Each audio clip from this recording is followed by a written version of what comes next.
নিজের গাছ থেকে পুঁইশাকের পাতা এনে পুঁইশাকের পাকোড়া বানানোর মজাই আলাদা। আসসালামু আলাইকুম এভরিওয়ান, কেমন আছেন? আমি আলহামদুলিল্লাহ ভালো আছি। আজ আমি বানাবো পুঁইশাকের পাকোড়া, তাই আমি আমার বারান্দায় টবে লাগানো পুঁইশাকের গাছ থেকে পুঁইশাকের পাতা পেড়ে নিচ্ছি। নিজের গাছ থেকে কোনো কিছু পেড়ে নিয়ে রান্না করতে আমার খুবই ভালো লাগে। এখন আমি পুঁইশাকের পাতাগুলোকে ভালো করে ধুয়ে এগুলোকে কুচি কুচি করে কেটে নিব। এখন আমি পুঁইশাকের পাতাগুলোকে কুচি করে কেটে নিয়েছি। এখন আমি এর মধ্যে দিয়ে দিব পরিমাণ মতো বেসন। তারপর এর মধ্যে দিয়ে দিব আমি 1 চামচ চালের গুঁড়া। চালের গুঁড়াটা দিলে পাকোড়াটা অনেক মচমচে হয়। তারপর আমি এর মধ্যে দিয়ে দিব হলুদের গুঁড়ো।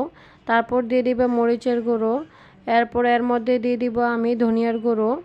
তারপর সামান্য পরিমাণে দিয়ে দিব লবণ। তারপর দিয়ে দিব আদা বাটা, রসুন বাটা।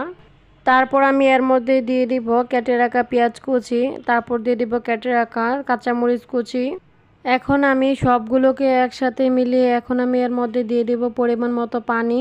পানি দিয়ে এগুলোকে আমি ভালো করে মাখিয়ে নিব। এখানে আমি অল্প অল্প করে পানি দিয়ে নিচ্ছি যাতে আমার ডোটা পাতলা না হয়ে যায়। আমার ডোটা রেডি হয়ে গেছে, দেখুন আমি কীরকম পাতলা করে বানিয়েছি।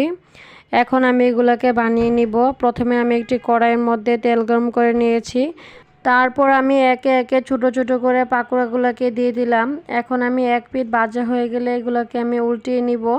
উল্টিয়ে আমি পাকোড়াগুলোকে ভালো করে ভেজে নিয়েছি। দেখুন আমার পাকোড়াগুলো ভাজা হয়ে গিয়েছে। এখন আমি এগুলোকে নামিয়ে নিব। এরকমভাবে আমি সবগুলোকে ভেজে নিয়েছি। আমার সবগুলা পাকোড়া বানানো হয়ে গিয়েছে।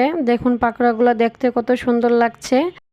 আর পাকোড়াগুলো খেতেও কিন্তু দারুণ হয়েছিল। আমি আপনাদেরকে একটা পাকোড়া ভেঙে দেখাচ্ছি। দেখুন পাকোড়াগুলো কত সুন্দর লাগছে আর সবাই অনেক মজা করে খেয়েছে। আর আমার এই রেসিপিটি আপনাদের কেমন লেগেছে অবশ্যই জানাবেন। ভালো থাকবেন সবাই। আল্লাহ হাফেজ।